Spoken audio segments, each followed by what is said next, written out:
కూటమి నాయకులు మాది మంచి ప్రభుత్వాన్ని గొప్పగా ఈరోజు చెప్పుకుంటున్నారు. కానీ ప్రజలను అడిగితే ఇది మంచి ప్రభుత్వం కాదు, ముంచే ప్రభుత్వం అని ఘంటాపథంగా చెప్తున్నారు. ఎందుకంటే చంద్రబాబు నాయుడు గారు, పవన్ కళ్యాణ్ ఎన్నికల ముందు ఏవైతే వాగ్దానాలు చేశారో 143 వాగ్దానాలు చేశారు.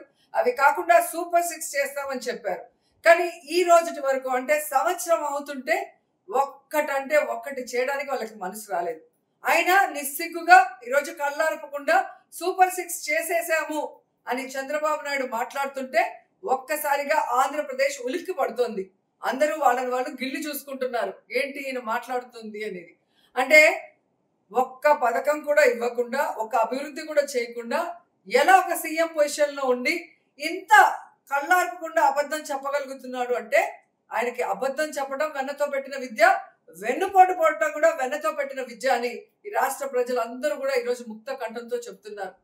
ఎంత సిగ్గుచేటంటే ఈరోజు వాళ్ళు ఇస్తామన్న నిరుద్యోగులకి ఉద్యోగం ఇవ్వలేదు, నిరుద్యోగ భృతి ఇవ్వలేదు, మహిళలకు ఇవ్వాల్సిన 50 ఏళ్లకే పెన్షన్ లేదు, అలాగే వాళ్ళకి ఫ్రీ బస్ లేదు, అమ్మఒడి లేదు, చేయూత లేదు, ఈరోజు విద్యా దీవెన లేదు, వసతి దీవెన లేదు, ఫీజు రియంబర్స్మెంట్ లేదు. ఇలా చెప్పుకుంటూ పోతే ఒక సెంటు భూమి కానీ ఒక ఇల్లు కూడా ఇవ్వలేదు. కానీ ఈరోజు వాళ్ళు చెప్పేది చూస్తే ఆహా మా సుపరిపాలన సుపరిపాలన అంటారు. ఇది సుపరిపాలన కాదు, సూపర్ 6 ని ఎగనామం పెట్టిన పాలన, శుద్ధ దండగ పాలన అని ఈరోజు అందరూ అంటున్నారు. అండ్ మీరు ఒక్కసారి చూస్తే జగన్మోహన్ రెడ్డి గారి పొదలి ప్రోగ్రాం తర్వాత తెలుగుదేశం, జనసేన, కూటమి ప్రభుత్వ గుండెల్లో రైళ్లు పరిగెట్టి రాత్రికి రాత్రే ఏ విధంగా జీవో ఇచ్చారు అమ్మఒడికి మీరు చూశారు.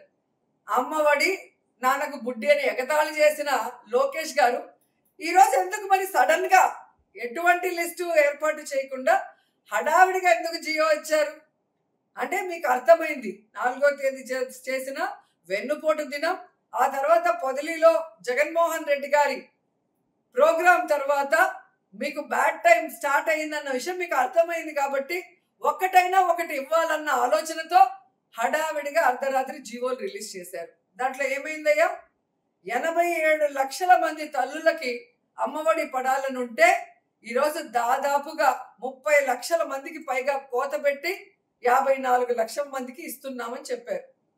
ఇది మీకే సరిపోతుందా? మీరేం చెప్పారు ఎన్నికల్లో?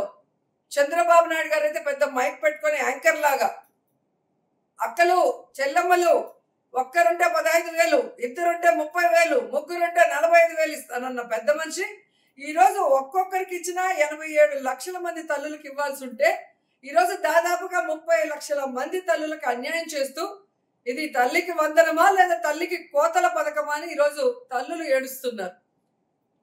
ఇద్దరు ముగ్గురికి నామం పెట్టేశారు, ఒకరికి లేదు.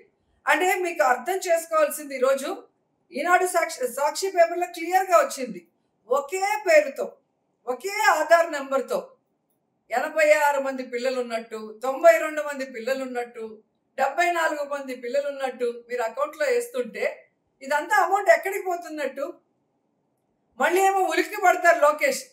2,000 నా జోబులోకి వచ్చాయన్నారు, దమ్ముంటే 24 గంటల్లో నిరూపించండి, లేకపోతే లీగల్గా యాక్షన్ తీసుకుంటానని సూటిగా లోకేష్ గారిని నేను ప్రశ్నిస్తున్నాను. గతంలో జగన్మోహన్ రెడ్డి గారు తాను ముఖ్యమంత్రి అయిన మొదటి సంవత్సరం నుంచే మరి తల్లికి ఇచ్చే అమౌంట్లో 15,000 2 సార్లు 15,000 ఇవ్వటం జరిగింది. తర్వాత స్కూల్లో రెనోవేషన్ అయిన తర్వాత దాని మెయింటెనెన్స్ కోసం ఆయన 1,000 రూపాయలు తీసుకుంటే ఎంత మాట్లాడారు? సైకో అన్నారు, దోచుకున్నారన్నారు, జేటాక్స్ అన్నారు. మరి మీ మీద ఏం కేసులు వేయాలి? ఆ రోజు జగన్మోహన్ రెడ్డి గారు హెచ్ఎంలకి, ప్రిన్సిపాల్లకి ఆ మెయింటెనెన్స్ డబ్బు ఇవ్వటం జేటాక్స్ అన్నారు. మరి మీ మీద ఏం కేసులు వేయాలి? ఆ రోజు జగన్మోహన్ రెడ్డి గారు హెచ్ఎంలకి, ప్రిన్సిపాల్లకి ఆ మెయింటెనెన్స్ డబ్బు ఇవ్వటం జరిగింది. దానికి లెక్కలు పారదర్శకంగా ఉన్నాయి. ఈరోజు అధికారం మీ దగ్గర ఉంది, మీరు చెక్ చేసుకోవచ్చు. కానీ అది చేయరు, ఏదైతే అది మాట్లాడతారు. కానీ ఈరోజు మా వాళ్ళు ఎవరో 2,000 ఎక్కడికి వెళ్ళాయి, ఎల్ ట్యాక్సా లోకేష్ జోబులోకి వెళ్ళాయని ఎవరన్నారు నాకు తెలీదు, అన్నారని చెప్పి సవాల్ చేస్తున్నారు. ఈరోజు మేము అడుగుతున్నాం, మీరు ఒక్క బాత్రూమ్ కట్టలేదు, మీరు వచ్చి సంవత్సరం అవుతుంది, ఒక్క స్కూల్ బిల్డింగ్ కట్టలేదు, నాడు నేడు పనులు ఎక్కడ ఆగిపోయినాయో అక్కడే ఉన్నాయి. మరి మీకెందుకు 2,000 మీరు కట్ చేసి 13,000 ఇస్తున్నారు? ఇద్దరు ముగ్గురు పిల్లలు ఉంటే 30,000-45,000 ఇవ్వకుండా 15,000 ఫస్ట్ సంవత్సరం ఎగ్గొట్టి రెండో సంవత్సరంలో 13,000 ఇచ్చారు. ఆ 2,000 ఎక్కడికి వెళ్ళింది? ఏ హెచ్ఎం అకౌంట్ లో వేశారు? ఏ ప్రిన్సిపల్ అకౌంట్ లో వేశారు? లేదా ఏ కలెక్టర్ అకౌంట్ లో వేశారో ఈరోజు రిలీజ్ చేయండి. ప్రూఫ్ ఉంటే రిలీజ్ చేయండి. అంతేగాని కెమెరాల ముందుకు వచ్చి సవాళ్లు చేయడం, తొడలు కొట్టడం ఇవన్నీ కరెక్ట్ కాదు. 10th క్లాస్ పేపర్లు సరిగ్గా దిద్దడం కూడా చేత కాని వాళ్ళు, మీరు మంత్రిగా ఉన్న మీ శాఖ వల్ల ఈరోజు ఎంతో మంది పిల్లల జీవితాలు నాశనం అయిపోయినాయి. దాని గురించి ఇంతవరకు మీకు ఆలోచన లేదు. సవాల్ చేయడానికి మీకు అర్హత ఉందా నేను అడుగుతున్నాను. ఈరోజు కేంద్రీయ విద్యాలయాలకి మీరు తల్లికి వందనం ఇవ్వకుండా ఏ విధంగా ఎక్కొట్టారో కూడా ఈరోజు అందరూ కూడా గమనిస్తున్నారు. పేరుకు ఒక పథకం ఇచ్చినట్టు పబ్లిసిటీ చేసుకోవడం తప్ప దాంట్లో అంతా కోతలే అనేది ఈరోజు అర్థమవుతుంది. కాబట్టి ఈ రాష్ట్రంలో ఉన్న వాళ్ళందరికీ అర్థమైంది. మీ నాన్న చెప్పాడు కదా, బటన్ నొక్కడం పెద్ద వింత కాదు, మూలనున్న కూడా ముసలమ్మ నొక్కుతుంది అని.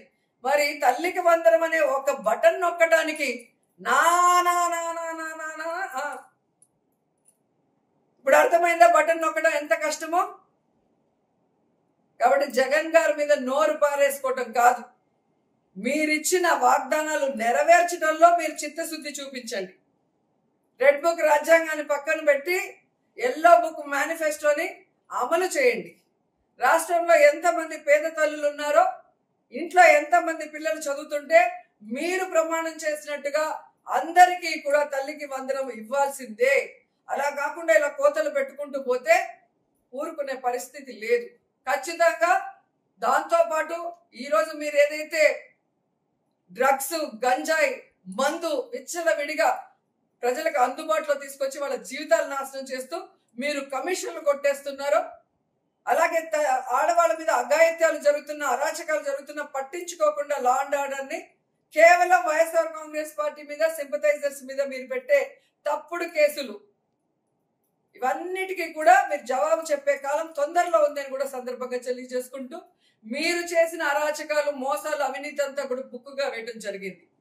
ఈ రోజు నుంచి ప్రతిరోజు మీరు చేసేటివి ఇలా వేలకు వేలు ప్రింట్ చేస్తాం. ప్రతి ఒక్క ఓటర్ ఇంటికి ఆ బుక్ వెళ్ళి మీరు చేసిన అవినీతిని, మోసాన్ని అన్నీ కూడా ఎండగడుతూ రాబోయే కాలంలో మేము మెడలు వంచి మీరు చేసిన తప్పులకి మీకు శిక్ష పడేలా కూడా చేస్తామని హెచ్చరిస్తున్నాం.